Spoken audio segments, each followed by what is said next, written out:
Morning students. आज का हमारा टॉपिक डाइजेशन होगा। आज हम सभी पाचन क्रिया को विस्तार से समझेंगे।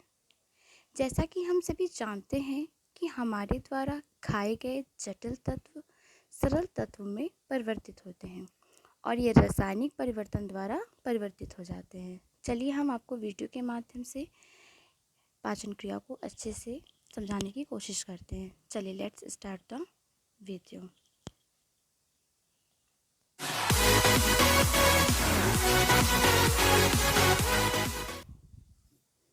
जैसा कि हम लोग देख रहे हैं, ये पूरा पाचन तंत्र का डायग्राम है। अब मैं आपको बताऊंगी पाचन क्रिया कैसे हमारी ह्यूमन बॉडी में संपूर्ण होती है।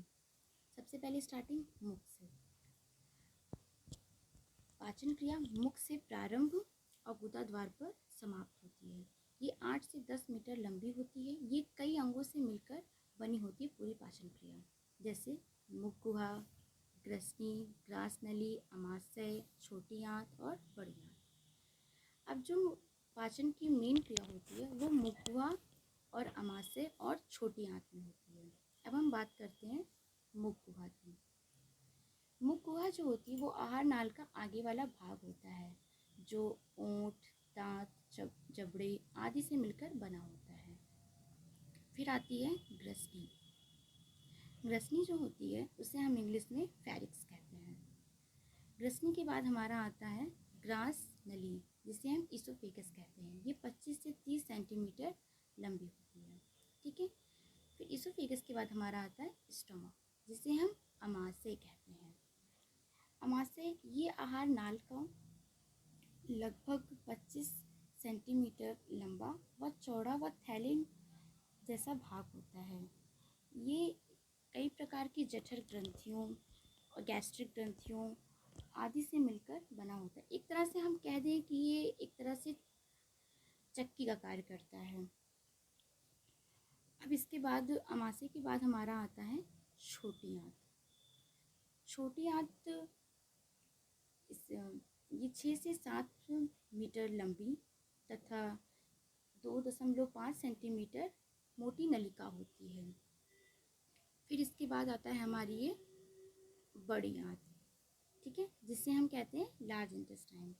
ये 1.5 मीटर लंबी तथा 6 से 7 सेंटीमीटर मोटा भाग होता है, जिसे हम बड़ी आंत कहते हैं। बड़ी आंत के बाद फिर आता है हमारा गुदाद्वार, जिसे हम एनस कहते हैं।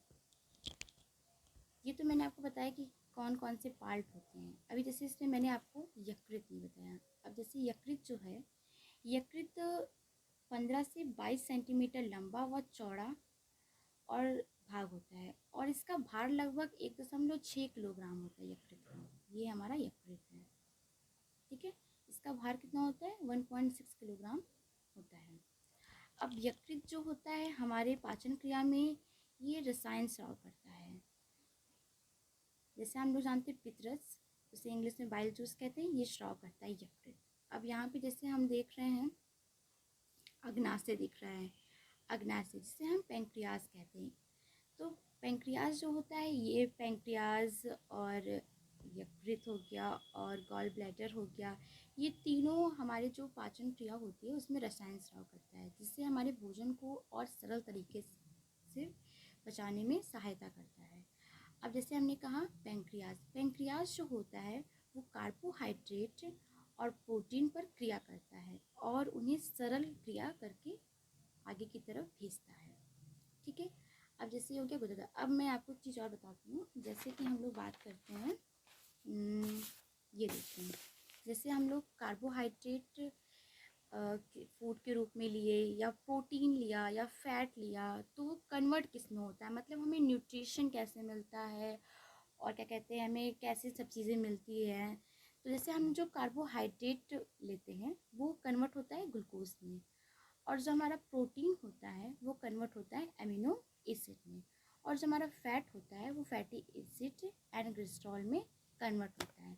ठीक है। तो ये हमारी रही पूरी प्रोसेस। ठीक है, कैसे हमारी क्या चीज़ें होती हैं। अब मैं आपको बताऊंगी कि ये तो मैंने आपको एक तरह से बताया कि कौन मतलब कैसे क्या काम करता है। अब मैं आपको दिखाऊंगी कि हम जो भोजन खाते हैं वो किस पूरा प्रोसेस होता है और किस तरह कैसे किस नली से होता हुआ किस तरह छोटी आंत से बड़ी आंत से फिर एनएस से बाहर होता है, ये सब मैं आपको अब दिखाती हूँ।